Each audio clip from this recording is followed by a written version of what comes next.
নমস্কার বন্ধুরা, অপর্ণা রান্নাঘরের আরও একটি পর্বে আপনাদের সবাইকে স্বাগত। কেমন আছেন বন্ধুরা? আশা করি ভালো আছেন। আজ চলে এসেছি কাঁচা আম দিয়ে কাতলা মাছের খাট্টা মিঠা ঝোলের রেসিপি নিয়ে। ঝটপট বাড়িতে আমি কিভাবে এই কাতলা মাছের ঝোল বানালাম সেই রেসিপিটাই আজ আপনাদের সঙ্গে শেয়ার করছি। চলুন দেখে নিই। একটা বড় সাইজের কাতলা মাছের 4 টুকরো মাছ আমি ভালোভাবে ধুয়ে জল ঝরিয়ে একটা প্লেটে নিয়ে নিয়েছি। খুব ভালোভাবে মাছের মধ্যে নুন হলুদ মাখিয়ে নিচ্ছি। গ্যাস ওভেনে কড়াইতে আগে থেকেই আমি 4 টেবিল স্পুন সর্ষের তেল দিয়ে তেলটাকে গরম করে রেখেছি। এইবার মিডিয়াম টু হাই ফ্লেমে আমি কড়াইয়ের মধ্যে মাছের পিসগুলো দিয়ে মাছগুলোকে আমি 2 পিঠ বাদামি করে ভেজে তুলে নেব। বন্ধুরা যারা প্রথম থেকে আমার সঙ্গে আছেন তাদেরকে অনেক ধন্যবাদ। আর যেসব বন্ধুরা প্রথম আমার চ্যানেলে ভিজিট করছেন তাদেরকে আমার চ্যানেলে স্বাগত জানাই। এইবার একটা বাটিতে মশলাটা তৈরি করে নিচ্ছি। দিয়ে দিলাম 1/2 টেবিল স্পুন হলুদ গুঁড়ো, 1/2 টেবিল স্পুন জিরে গুঁড়ো, 1 টেবিল স্পুন কাশ্মীরি লাল লঙ্কার গুঁড়ো, স্বাদ মতো নুন, আর দিয়ে দিলাম 1 টেবিল স্পুন চিনি। যেহেতু কাঁচা আম দিয়ে মাছের ঝোলটা রান্না করব, সেই জন্য ব্যালেন্স করার জন্য আমি এখানে চিনিটার ব্যবহার করেছি। আপনারা ইচ্ছা করলে স্কিপ করতে পারেন। দিয়ে দিয়েছি 3টে চেরা কাঁচা লঙ্কা। 4 টুকরো আম আমি সামান্য একটু ভাপিয়ে নিয়ে এখানে ব্যবহার করলাম। দিয়ে দিলাম সামান্য একটু গরম জল। খুব ভালোভাবে মশলাটাকে মিক্স করে নিচ্ছি। মাছগুলো কিন্তু 2 পিঠ বাদামি করে ভাজা হয়ে গিয়েছে। আমি একটা প্লেটের মধ্যে মাছগুলোকে তুলে নেব।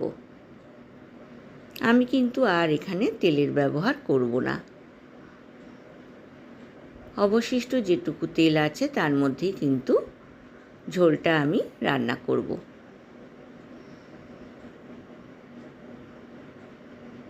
এর মধ্যেই এবার আমি দিয়ে দেব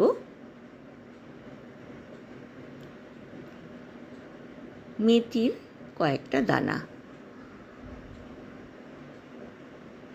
খুব ভালোভাবে তেলের সাথে মেথিটাকে ভেজে নেব। মেথির সুগন্ধ বেরোলে এর মধ্যে আমি দিয়ে দেব তৈরি করে নেওয়া মশলাটা।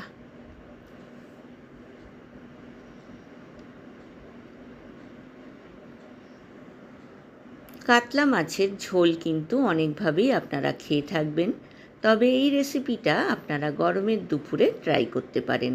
আশা করি আপনাদের ভালো লাগবে। মশলাটাকে কড়াইয়ের মধ্যে দিয়ে খুব ভালোভাবে কষে নিলাম।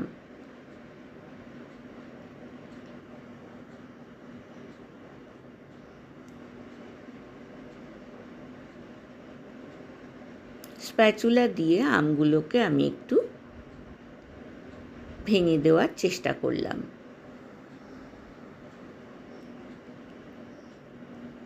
এইবার এর মধ্যে আমি দিয়ে দিচ্ছি 1.25 কাপ গরম জল।